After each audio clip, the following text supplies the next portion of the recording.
Hello दोस्तों। तो आज की हमारी मूवी एक ऐसे लड़के के बारे में है जिसे एनिमल से बात करने की पावर मिल जाती है और वो इसका यूज दुनिया के सबसे तेज घोड़े को ढूंढने में करता है। तो मूवी शुरू होती है सीओ कबीले के इलाके से, जहां हम यकारी और उसके डॉग ड्रूपी को देखते हैं। तभी वो कुछ बाइसन्स को वहाँ से भागते हुए देखते हैं जो इस इलाके को छोड़कर जा रहे हैं। यकारी के डैड और उसके दोस्त भी इसे नोटिस करते हैं और समझ जाते हैं कि उनका भी घर छोड़ने का वक्त आ गया है, क्योंकि बाइसन थंडर और लाइटनिंग वाले सीजन को सेंस कर लेते हैं। यही यकारी को खेलते हुए एक सुनहरी घोड़ा दिखाई देता है, जिसके बारे में मशहूर है कि वो दुनिया का सबसे फास्ट घोड़ा है और इन लोगों ने इसका नाम लिटिल थंडर रखा है। यकारी भी उसे देखकर बहुत इम्प्रेस होता है और तभी उससे मिलने उसके दोस्त वहाँ आते हैं, जिनमें एक लड़की रेनबो और एक लड़का सिड है। वो उसे अपने साथ खेलने को बोलते हैं, लेकिन यकारी उन्हें मना करके अपने डैड के पास आ जाता है। वहाँ वो उन्हें सुनहरे घोड़े के बारे में बताता है कि मैं एक दिन उस पर राइड करना चाहता हूँ, लेकिन उसके डैड उसे समझाते हैं कि उसे राइड करना इम्पॉसिबल है, क्योंकि आज तक उसे कोई नहीं पकड़ पाया। आगे हम उन सबको वापस कबीले में आते हुए देखते हैं, जहां उसकी मॉम उसे बताती है कि आज रात तुम्हें स्पिरिट ट्री पर आना होगा, क्योंकि कबीले वाले एक बड़ा फैसला लेने वाले हैं। फिर वो एक बड़े से पेड़ पर चढ़कर रिलैक्स करने लगता है, जहां से उनके कबीले की ईगल हिल दिखाई देती है, जो उनके पवित्र पक्षी ईगल की निशानी है। यहाँ वो खुद को लिटिल थंडर के साथ इमेजिन करता है और देखता है कि उड़ते हुए अचानक वो एक ग्रेट ईगल में बदल गया है, लेकिन जल्दी ही उसका ये सपना खत्म हो जाता है और वो पेड़ से नीचे गिर पड़ता है। वो अपनी मॉम और एक एल्डर से अपना सपना शेयर करता है। तब वो एल्डर उसे बताता है कि वो जरूर हमारे कबीले की पवित्र ईगल होगी और इसका मतलब है कि जल्दी ही तुम्हारी किस्मत बदलने वाली है। तभी उससे मिलने उसके दोस्त वहाँ आते हैं और वो भी उसकी बातें सुनकर एक्साइटेड हो जाते हैं। जल्दी ही वहाँ रात हो जाती है और हम देखते हैं कि कबीले वाले स्पिरिट ट्री के नीचे इकट्ठा हो गए हैं। वहाँ वो एल्डर उन्हें बताता है कि बाइसन्स के पास गजब की सेंसिंग पावर है और अगर वो ये जगह छोड़ रहे हैं तो हमें भी उनके पीछे जाना होगा। एक दूसरा आदमी उन्हें वार्न करता है कि जल्दी यहाँ बड़े बड़े टोर्नेडोज आने वाले हैं जो रास्ते में आने वाली हर चीज को नष्ट कर देंगे और अब हम ज्यादा देर तक यहाँ नहीं रह सकते। तब यकारी के डैड उन्हें बताते हैं कि हमारे पास बहुत ही कम घोड़े हैं जिनके बिना हम ये जर्नी नहीं कर पाएंगे और इसीलिए उसे अपने हंटर्स के साथ कुछ और घोड़े पकड़ने होंगे। कबीले वाले भी उसकी बात से एग्री हो जाते हैं और इधर सिड यकारी से कहता है कि हमें भी उन हंटर्स को फॉलो करना चाहिए। यकारी ऐसा करने से मना करता है और रेनबो भी उसे समझाती है कि ये सिर्फ ब्रेव लोगों का काम है जो सिर पर ब्रेवरी के फेदर्स पहनते हैं। तब सिड उन्हें बताता है कि बाकी घोड़ों के साथ लिटिल थंडर भी वहाँ होगा और ये सुनकर यकारी का मन बदल जाता है। अगली सुबह वो एक बोट से उन हंटर्स का पीछा करते हैं और देखते हैं कि उन्होंने काफी सारे घोड़ों को घेर लिया है। यही यकारी को वो लिटिल थंडर दिखाई देता है, लेकिन इससे पहले कि कबीले वाले उसे पकड़ पाए वो कूदकर वहाँ से भाग निकलता है और ये देखकर वो तीनों बहुत खुश होते हैं। यकारी उसके पीछे जाने का प्लान करता है और कहता है कि जल्दी ही हम यहाँ से दूर चले जाएंगे और ये मेरा उससे मिलने का लास्ट मौका है।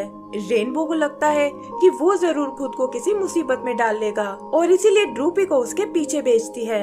इधर यकारी उसे ढूंढता हुआ एक घाटी तक आता है और देखता है कि लिटिल थंडर एक जगह फंसा हुआ है। वो अपनी जान पर खेलकर उसकी मदद करता है और कहता है कि मैं बस तुम्हारा दोस्त बनना चाहता हूँ, लेकिन वो घोड़ा उससे डरकर भाग जाता है। ड्रूपी भी उसके पीछे वहाँ तक पहुँच जाता है और यकारी उसे बताता है कि अभी अभी मैंने लिटिल थंडर की मदद की है। तभी वो एक बड़ी सी ईगल को आते हुए देखता है और वो उसे उड़ाकर आसमान में ले आती है। यकारी कहता है कि तुम तो बिल्कुल मेरे सपने जैसी हो और तब वो ईगल उसे बताती है कि मैं तुम्हारी प्रोटेक्टर ईगल हूँ और जहाँ तुम जाते हो मैं हमेशा तुम्हारे साथ होती हूँ। फिर वो उस घोड़े को बचाने के लिए उसे एक फेदर देती है और बताती है कि ये मेरे विंग्स का सबसे सुंदर फेदर है। ये बिल्कुल वैसा था जैसा कि उनके हंटर सिर पर लगाते हैं और यकारी पूछता है कि क्या मैं भी अब ब्रेव बन गया हूँ।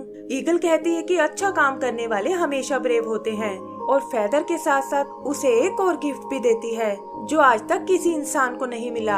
ये कहकर वो उसे वापस जमीन पर भेज देती है और यकारी खुश होकर इस बारे में ड्रूपी को बताता है। तभी वो देखता है कि ड्रूपी उसी की भाषा में बात कर रहा है और वो समझ जाता है कि ईगल ने उसे एनिमल से बात करने की पावर दी है।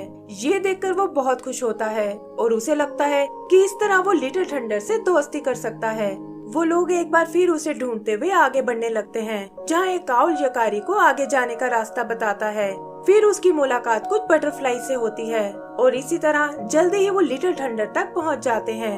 यकारी उससे बात करने जाता है और वो घोड़ा भी हैरान रह जाता है कि आखिर ये इंसान मुझसे बात कैसे कर सकता है। तब यकारी उसे ग्रेट ईगल के बारे में बताता है और उससे उसकी चोट के बारे में पूछता है। वो घोड़ा भी अपनी मदद करने के लिए उसका शुक्रिया अदा करता है और यकारी प्यार से उसे छूने लगता है। फिर वो लपक कर उसके ऊपर बैठ जाता है, लेकिन ये बात घोड़े को बिल्कुल पसंद नहीं आती और वो उसे नीचे गिरा देता है। वो कहता है कि मैं तुम्हारा गुलाम नहीं बल्कि एक फ्री एनिमल हूँ और तुम भी बाकी इंसानों के जैसे एकदम सेल्फिश हो। ये कहकर वो वहाँ से चला जाता है और यकारी उसके पीछे उस नदी को क्रॉस करने लगता है। तभी पैर फिसलने से वो नदी में गिर पड़ता है और उसका फेदर भी बहकर दूर चला जाता है। वो देखता है कि सामने एक बहुत बड़ा वाटरफॉल है और किसी तरह एक पेड़ से लटककर खुद को बचाने की कोशिश करता है, लेकिन ये भी उसके कोई काम नहीं आता। लिटिल थंडर भी उसकी चीख सुनकर उसे चेक करने आता है, लेकिन तब तक बहुत देर हो चुकी थी और यकारी वाटरफॉल से नीचे गिर जाता है। लिटिल थंडर ड्रूपी से तुरंत इंसानों को बुलाने को कहता है और खुद भी यकारी को ढूंढने नीचे की ओर चला जाता है। आगे का सीन कबीले का है, जहाँ सिड और रेनबो उसके पेरेंट्स को सारी बात बताते हैं और उसके डैड कहते हैं कि हमें तुरंत इस बारे में कबीले वालों को बताना चाहिए।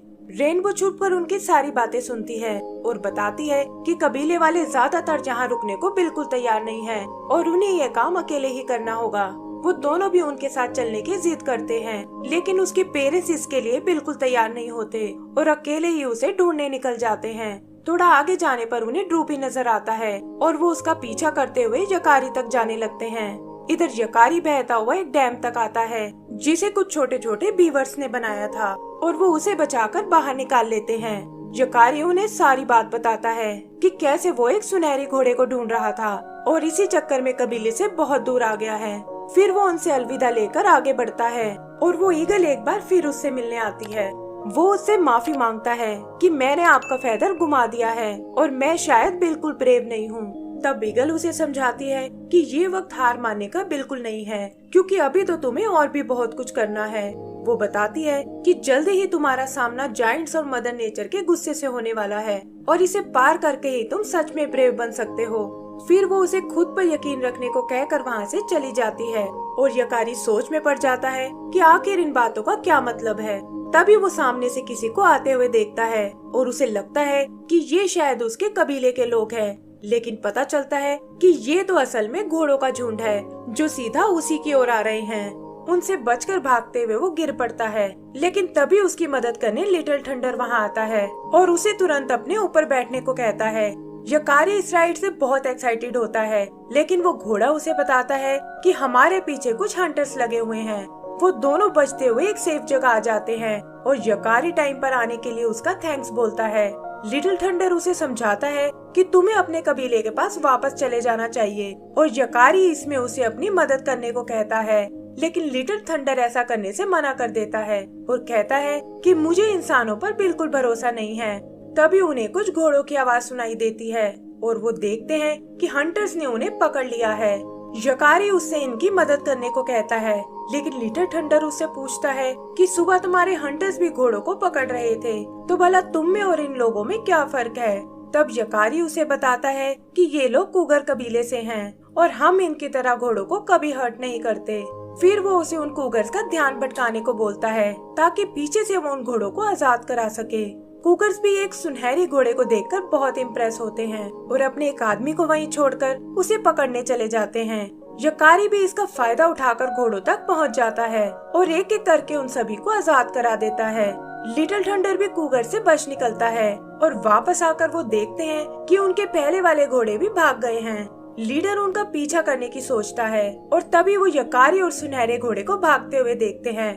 वो अपने आदमी पर बहुत नाराज होता है और कहता है कि तुम्हें किसी भी कीमत पर उस घोड़े को वापस लाना होगा। आगे हम यकारी के पेरेंट्स को देखते हैं, जिन्हें ड्रूपी उस वाटरफॉल तक ले आया है और वो उसका अंजाम सोचकर दुखी हो जाते हैं। तभी उन्हें नदी में पड़ा हुआ वो फेदर मिलता है और उसकी मॉम समझ जाती है कि ग्रेट ईगल उसकी रक्षा कर रही है उसके डैड जानते हैं कि टोर्नाडोस किसी भी वक्त आ सकते हैं और नीचे उनके दुश्मन कूगर्स का इलाका है, और ये सोचकर वो तुरंत उसकी मदद करने निकल जाते हैं। इधर यकारी कूगर्स को हराकर बहुत खुश होता है, लेकिन लिटिल थंडर उसे बताता है कि यहाँ से निकलने का बस एक ही रास्ता है और उसे उन कूगर्स ने रोक लिया है। तब यकारी उसे माउंटेन का रास्ता दिखाता है जिसके ठीक पीछे उनका कबीला बसा हुआ है, लेकिन लिटिल थंडर उसे समझाता है कि सामने वाला माउंटेन बहुत बड़ा है और हम इतने ब्रेव नहीं है कि उसके पार जा सके। ये सुनकर यकारी को ईगल की बात याद आती है और वो समझ जाता है कि वो जाइंट असल में ये माउंटेन ही है जिसे पार करके वो ब्रेव बन सकता है। उसकी जिद देखकर वो घोड़ा भी उसकी मदद करने को तैयार हो जाता है और वो उस मुश्किल रास्ते को पार करने लगते हैं, लेकिन पता चलता है कि वो कूगर आदमी उन दोनों का पीछा कर रहा है। एक जगह वो लिटिल थंडर को पकड़ने की कोशिश करता है, लेकिन तो बेयर्स वहाँ आकर उसका काम बिगाड़ देते हैं। यही उनका सामना एक बर्ड से होता है और यकारी उससे बात करके उसे अपनी मदद करने के लिए तैयार कर लेता है। वो उसे नदी के पास अपने डॉग को ढूंढने को कहता है ताकि उन्हें बता सके कि वो एकदम सही सलामत है और इस वक्त अपने कबीले की ओर वापस आ रहा है। आगे बढ़ते हुए वो पहाड़ की चोटी तक आते हैं जहाँ उन्हें सामने एक गुफा नजर आती है और ठंड और थकान के कारण वो वहीं रात बिताने का फैसला करते हैं। पता चलता है कि ये गुफा एक रैकून की है जो गर्म इलाके से यहाँ स्नो देखने आया है और वो उन्हें यहाँ रखने के लिए तैयार हो जाता है। उधर सिड और रेनबो को यकारी की बहुत चिंता होती है और तब एल्डर उन्हें बताता है कि कल तक टोर्नाडो यहाँ पहुँच जाएंगे और उम्मीद करो कि उसके पेरेंट्स उसे जल्दी से ढूंढ लें। सुबह यकारी को अपने पास कुछ फ्रूट्स रखे हुए मिलते हैं और वो समझ जाता है कि ये सब रकून उनके लिए लाया है। तभी उसे लिटिल थंडर की आवाज आती है जो उसे दिखाता है कि रात को यहाँ काफी स्नोफॉल हुआ है और यकारी को लगता है कि ये देखकर रकून खुश हो जाएगा। फिर वो उन बर्फीले रास्तों से होते हुए आगे बढ़ने लगते हैं और यकारी को सामने वो ईगल हिल दिखाई देती है।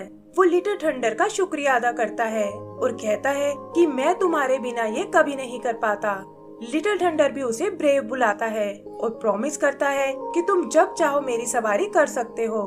ऐसे ही मस्ती करते हुए वो नीचे उतरने लगते हैं, लेकिन वहाँ उन्हें फिर से वो कूगर आदमी मिलता है। उससे बचने के चक्कर में यकारी और वो आदमी एक दरार में जा गिरते हैं और रकून तुरंत उसकी मदद करने जाता है। वहाँ वो यकारी को होश में लाता है, लेकिन वो देखते हैं कि कूगर अभी भी उनके पीछे पड़ा हुआ है। वो लोग किसी तरह उसे चकमा देने की कोशिश करते हैं और तभी उन्हें बाहर निकलने का रास्ता दिखाई देता है। रकून उसे तुरंत वहाँ से जाने को कहता है और बताता है कि मैं अब इन केव्स को ही अपना घर बनाने वाला हूँ। जल्दी ही यकारी वहाँ से निकलकर नदी तक पहुँच जाता है जहाँ वो कूगर एक बार फिर उस पर अटैक करने आता है, लेकिन तभी उसके डैड वहाँ आकर उसे रोक लेते हैं और कूगर को वहाँ से भागना पड़ता है। यकारी भी अपने पेरेंट्स से मिलकर बहुत खुश होता है और यहीं हम लिटिल थंडर को देखते हैं जो दूर से यकारी को अलविदा बोलता है। यकारी भी उसे देख लेता है, लेकिन उसके डैड उसे समझाते हैं कि जल्द ही यहाँ टोर्नाडो आने वाला है और हमें यहाँ से निकल जाना चाहिए। तभी वो देखते हैं कि टोर्नाडो उनके करीब आने वाला है और वो उससे बचकर भागने लगते हैं और यहाँ यकारी को समझ आता है कि ये टोर्नेडो ही मदर नेचर के गुस्से का रूप है। उसके डैड को अपने घोड़ों की चिंता होने लगती है क्योंकि वो पहले से ही थके हुए हैं और तभी यकारी लिटिल थंडर को आते हुए देखता है। फिर वो यकारी को अपनी पीठ पर आने को बोलता है और उन्हें टोर्नाडो से बचाने के लिए घाटी में बनी एक दरार में ले जाता है। आगे का सीन कुछ टाइम बाद का है जहाँ कबीले ने अपने लिए एक नई जगह ढूंढ ली है और वो वहाँ बसने की तैयारी कर रहे हैं। तभी उन्हें ड्रूपी की आवाज सुनाई देती है और वो देखते हैं कि यकारी और उसकी फैमिली वापस आ गई है। वो सब लिटिल थंडर को देखकर बहुत हैरान होते हैं और यकारी उन्हें बताता है कि ये सिर्फ घोड़ा ही नहीं बल्कि मेरा दोस्त भी है। फिर वो यकारी को उसका खोया हुआ फेदर वापस करते हैं और कहते हैं कि अब से तुम भी हमारे कबीले के ब्रेव लोगों में से एक हो। एंड में हम यकारी को लिटिल थंडर की सवारी करते हुए देखते हैं और इसी के साथ हमारी ये मूवी खत्म हो जाती है। तो दोस्तों, अगर आपको ये मूवी पसंद आई हो तो प्लीज हमें लाइक एंड सब्सक्राइब करना ना भूलें। Thank you.